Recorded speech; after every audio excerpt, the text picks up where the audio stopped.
はい、どうもこんにちは。ロイヤルブルグコーヒーのバリスタトヨです。本日はハンドドリップ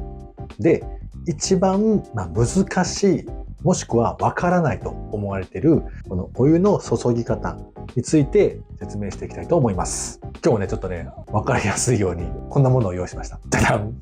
ホワイトボードです。ホワイトボードでね、注ぎ方についていろいろ書きながら説明していきたいと思います。はい。できるだけ分かりやすいように説明していきたいと思いますので、美味しいハンドドリップをするためにお付き合いください。まずなんですけども、ハンドドリップのお湯の注ぎ方。これはたくさんの人が教えてると思うんですよ。でも一人一人やり方がちょっと違ってたりするので、果たしてどれが正解なのかとか、自分のやってるこの方法が合ってるかどうかっていうのもよくわからない方がたくさんいると思うんですね。なので本日は大きく分けて4種類の方法を説明していきます。で、まずはどのような注ぎ方があるかというのを説明していきます。で、この4種類の注ぎ方にちょっと分けてみました。で、この4種類に関るんですけども、こちらのグループはリズム、こっちのグループは注ぐ位置で分けてます。それぞれ止め注ぎ、連続注ぎがリズムですね。真ん中注ぎとサークルプア。サークルプアはくるくるみんながいつもご存知のくるくるしてるやつです。はい。それサークルプアって言います。これ注ぐ位置ですね。この4種類の説明を今からしていきます。はい。はい。まず1個目はこちらの止め注ぎから説明させてもらいます。どんな注ぎ方かというと、注いでは止めて、注いでは止めてを繰り返すやり方です。具体的にどういったやり方をするかと言いますと、まずは時間軸でちょっと考えていきたいと思います。0から2分半。完成するところが2分半というふうに想定したとして、分かりやすいように4回に分けて注ぐタイプにしていきます。で、30秒の蒸らし、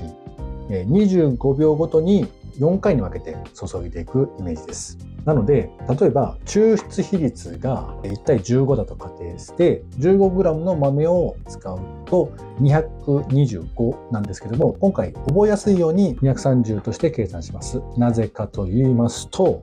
蒸らしはコーヒー豆の2倍の 30g で、それを4回に分ける場合、残り200を4回に分けると50ずつなんで、その方が覚えやすいので230で覚えてもらえると覚えやすいかなと思います。蒸らしが30秒の後に25秒ごとに注いでいくやり方。こうすることで完成する時間が比較的近いようになります。お湯の注ぎが早かったとしても、途中で止めることによって調整をしてくれる、帳尻を合わせてくれるようなイメージです。この方法は比較的初心者に向いていると思います。なぜかというと、例えば細口ケトルがなかった場合だとしても、ちょっと勢いが強かったな、で早く落ちちゃうなってなったとしても、待つ時間があるので、そこでちょっと帳尻を合わせてくれるっていうのも期待できます。なので、味の再現性が比較的高いのじゃないかなと思います。で、再現性が高いということは、毎回入れる味が近い味になる。例えば、自分で入れてみて、美味しいってなって、で、お客さん来ました。で、入れてみたけども、自分で入れた美味しかった味と、ちょっと違う味になってしまったってなったら、ちょっと悔しいじゃないですか。で、お客さんにももっと美味しいのを、提供したかったのにっていうのがあるんで、こういった止め注ぎをやると、比較的近い味になりやすいので、そういった不安もなくなるんじゃないかなと思います。はい、これがね、止め注ぎの説明になります。はい、続いてこちら。連続注ぎ。連続注ぎとはその名の通り、蒸らしが終わった後、完成量まで注ぎ続けるというやり方になります。このやり方の最大のメリットは、とてもやり方がシンプルですね。蒸らしが終わった後にずっと完成量まで注ぎ続ければいいので、とてもシンプルなやり方なんですけども、透過式のドリッパー、漬け込むようなタイプのドリッパーじゃないのであれば、勢いが強かったら下にどんどんすぐに落ちてしまうので、味が薄くなったりします。なので、ゆっくりとお湯を注がないといけないので、とてもお湯のコントロールが必須スキルになるので、細口ケトルは必須アイテムだと思います。お湯と一緒にね、神経も一緒に注がないといけないので、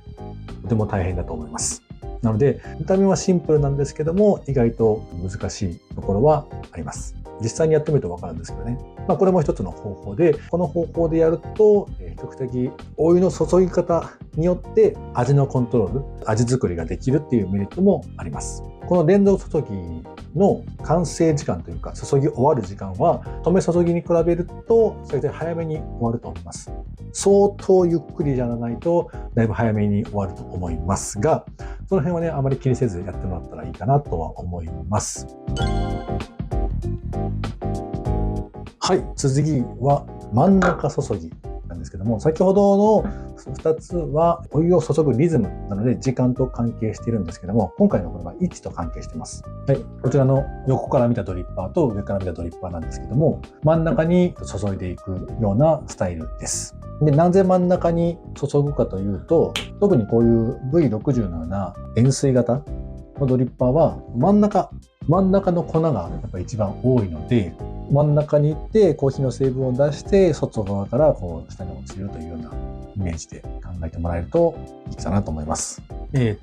お湯を真ん中の方に入れていくと軽くこう混ざって、で側面からコーヒーが出ていって下から落ちるというようなイメージです。そういう風に出ているので、それを意識して入れるとより効率よくというか、きちんとコーヒー豆全体にお湯が行き渡り、しっかりと味が出してくれるんじゃないかなと思います。で、目安としては、1分40秒から2分ぐらいで落ちきるのがちょうどいいのかなとは思います。以上が真ん中注ぎになります。最後がこのサークルプア。くるくるしたやつですね。このサークルプア。多分一番馴染みのあるというか、もしかしたら多くの方がやってるくるくるのサークルプアだと思うんですけども、このやり方も止め注ぎでやってもいいし、連続注ぎでやってもどちらでもいいんですね。で、ただ注意してほしいのは、その円を描くことが目的ではなくて、中のそのコーヒーの粉を優しく混ぜてあげるというのが目的なんですよ。なので、高さであったりとか、水の勢いであったりとか、そういったのを気にしながら回すことによって、こう中で優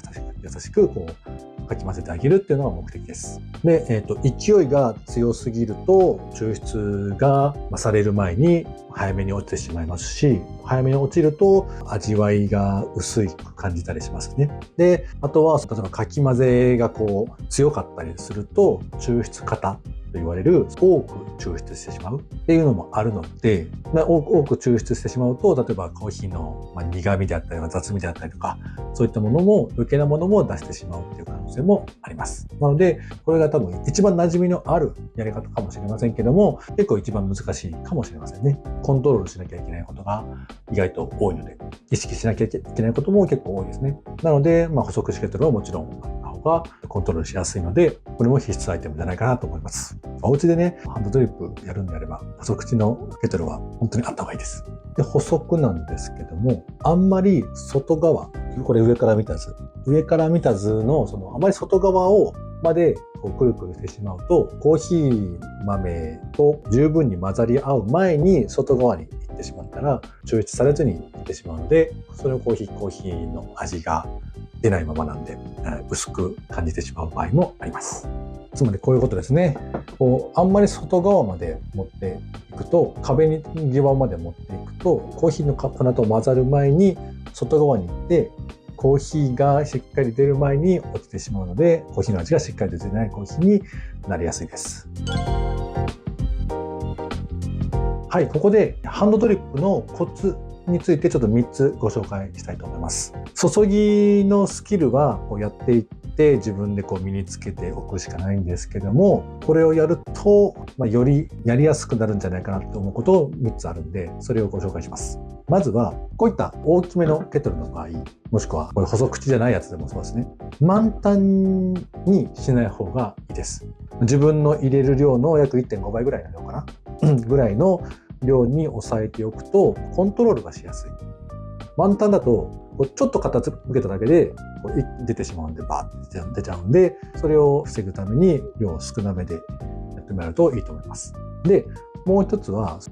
ゆっくり出口を見ながらゆっくり傾けていくと、お湯が出てくる出てこないところ、水が出てくる出てこないところで止めておくみたいな。ここでスタンバイ。で、時間が来たら、ちょっと傾けるだけでお湯が出てくるんで、それも一つのやり方ですね。この状態から時間が来たから注がなきゃってやろうとすると、バッと一気に出ちゃうかもしれないんで、これもね、一つの先に準備しておくっていうのは大事なことかもしれませんね。最後の3つ目なんですけども、ケトル選び。ちっちゃいので説明すると、ここの角度ですね。この2つ見比べてもらうと、この出口がちょっと下に向いてるじゃないですか。これがね、狙った場所に行きやすくなります。これはね、こう、傾ける角度によって、この水がこう出たり、こう出たりするんで、水の傾けによって、その狙う位置がコントロールしにくいので、こういったちょっと下に向いてるケトルがコントロールとしてはやりやすいですね。以上3つがね、ハンドドリップのコツです。はい、それではね、まとめにいきたいと思います。本日はね、注ぎ方について解説していきました。大きく分けて4種類の注ぎ方に分けて説明しました。で、組み合わせが全部で4種類あると考えてもらって、止め注ぎプラス真ん中注ぎみたいなね、形にしてもいいし、止め注ぎにサークルプアを組み合わせてもいいと思います。どれが正解だというわけではなくて、自分のやりやすいやり方でやってもらったらいいかなと思います。自分のやりやすいやり方で美味しいコーヒーが入れられるやり方を選択すればいいかなと思います。まずは。そこからドリップ、ハンドドリップに慣れてきたら、いろんな方法を試したりとか、もっとプロフェッショナルな人を真似てみたりとか、まずはどういった分類があって、どのような方法がどういった効果とか味に影響するかっていうのを理解することで、よりハンドドリップのやり方が定まってくるんじゃないかなと思います。後編ではね、この組み合わせがどのような味になるかっていうのも説明していきたいと思います。初心者だから味が良くない、上級者だったから味がいいとかいうのではなくて、こういったその入れ方に固執するのではなくて、自分に合ったやり方を見つけてください。今回の動画が自分が美味しいと思える一杯にたどり着くための一歩になればとても嬉しく思いますので、皆さんいろんなやり方トライしてみて、より美味しいコーヒーがお家で飲めるように願っております。ハンドドリップはとても奥が深い世界ですので、知れば知るほど楽しくなる世界だと思います。最後までご視聴ありがとうございました。ではまた次の動画で会いましょう。ではまた。感謝你看到最後。如果你喜歡這支影片，記得按讚，還有訂閱我們的頻道哦。天使人咖啡有銷售自家烘焙的咖啡豆和濾掛包，想了解更多，歡迎點開下方說明欄的鏈接。謝謝。